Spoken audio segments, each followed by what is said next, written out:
दिनकर माणिक निकम मनमाड। मी ग्रामसेवक, ग्रामविकास अधिकारी, विस्तार अधिकारी कृषी आणि कृषी अधिकारी म्हणून सेवानिवृत्त झालेलो आहे आणि या 33 वर्षाच्या कार्यकाळामध्ये संपूर्ण सेवा ही शेतकऱ्यांशी संबंधित, ग्रामीण भागाशी संबंधित असल्यामुळे आणि मुळात शेतकरी कुटुंबातील असल्यामुळे पहिल्यापासून माझा ओढा हा शेतीकडे होता आणि रिटायर झाल्यानंतर ज्या वेळेस मी यूट्यूब बघत होतो तर त्यावेळेस एक 5 महिन्यापूर्वी SCT वैदिकचे काही व्हिडिओ माझ्या समोर आले यूट्यूबवर आणि मी त्या माध्यमातून बऱ्यापैकी व्हिडिओ बघितले आणि माझी त्याविषयीची उत्सुकता वाढली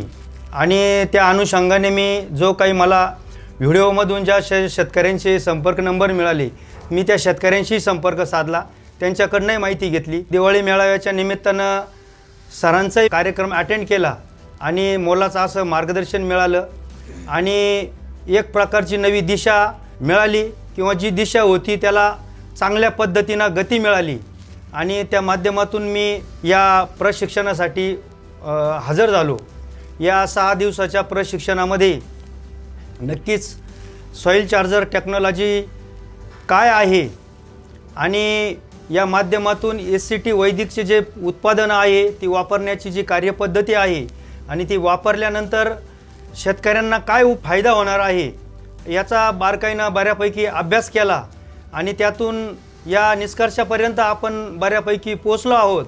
की शेतकऱ्यांना भविष्यकाळामध्ये SCT वैदिकशिवाय पर्याय नाही आणि हा एकच पर्याय शेतकऱ्यांना पुढच्या भावी काळामध्ये तारणहार ठरू शकतो। आजच्या असलेला जो काही शेतकऱ्यांचा जो कोंडमारा होतोय केल्याशिवाय तर पर्याय नाही आणि करावं तर त्याच चक्रव्यूहामध्ये तो अडकून पडतोय आणि या चक्रव्यूहामधून SCT वैदिकच्या उत्पादनाच्या वापरामधून तो आपली शेती सुजलाम सुफलाम करून त्या चक्राचा व्यूह भेदून त्यामधून सही सलामत बाहेर निघू शकतो आणि आपली यशस्वीपणे आरोग्यदायी उन्नती साधू शकतो आणि आपल्या भल्याबरोबर खाणाऱ्यांचे आरोग्य सुधारू शकतो। ही शक्ती SCT वैदिकच्या माध्यमातूनच तो देऊ शकतो आणि आपल्यालाही ती ऊर्जा घेऊ शकतो आणि भविष्यामध्ये SCT वैदिकशिवाय पर्याय नाही। या 6 दिवसाच्या कार्यकाळामध्ये जे काही प्रशिक्षण दिलं, सकाळच्या 5 वाजेपासून तर संध्याकाळच्या जवळपास 7 वाजेपर्यंत, तर ते 7 वाजेपासूनही म्हणजे जेवणापर्यंत अगदी घरच्यापेक्षाही कितीतरी पटीने जास्ती काळजी इथं घेतल्या गेली की त्यामध्ये कुठल्याही प्रकारची उणीव भासली नाही। त्याचप्रमाणे जे प्रशिक्षक अधिकारी होते त्या प्रशिक्षक अधिकाऱ्यांनी अतिशय मोलाचं अगदी बारीक सारीक गोष्टीचं मार्गदर्शन या ठिकाणी केलेलं आहे की ज्यामध्ये कुठल्याही प्रकारची शंका राहू नये या दृष्टिकोनातून त्यांनी यथोचित काळजी घेतलेली आहे। त्याचप्रमाणे आम्हा सर्व प्रशिक्षणार्थींना जे जे काही डाऊट निर्माण झाले त्या सर्व डाऊटचं परिपूर्ण असं समाधान केलेलं आहे आणि त्यासाठी मोलाचं असं मार्गदर्शन केलं आहे। त्याचमध्ये सन्माननीय राम सर यांनी योगापासून जी काही सर्वांना सकाळची जी सुरुवात लावली तो असा एक जीवनामधला अलौकिक, आनंददायी, प्रेरणादायी असा हा एक क्षण आहे आणि त्या माध्यमातून नक्कीच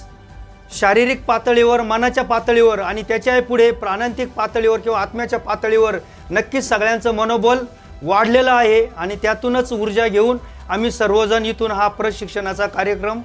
परिपूर्ण करीत आहोत आणि जो वेलनेसचा प्रोग्राम आहे त्यामध्ये जीवनाविषयीची जी संकल्पना आहे ही खरोखर मनोबल वाढवणारी आहे,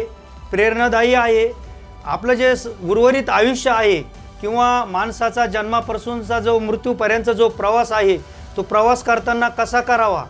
आणि हा प्रवास करत असताना माणसाने कोणते नीतिमूल्य जपले पाहिजे, कोणत्या नीतिमूल्याची आपण जपणूक केली पाहिजे की ज्या माध्यमातून आपण मरणोपरीही किंवा समाजामध्ये आपलं स्थान निर्माण होईल, या दृष्टिकोनातून समाजोपयोगी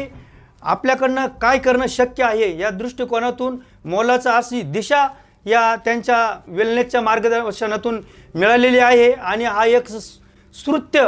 आणि कुठेही जवळपास न होणार असा उपक्रम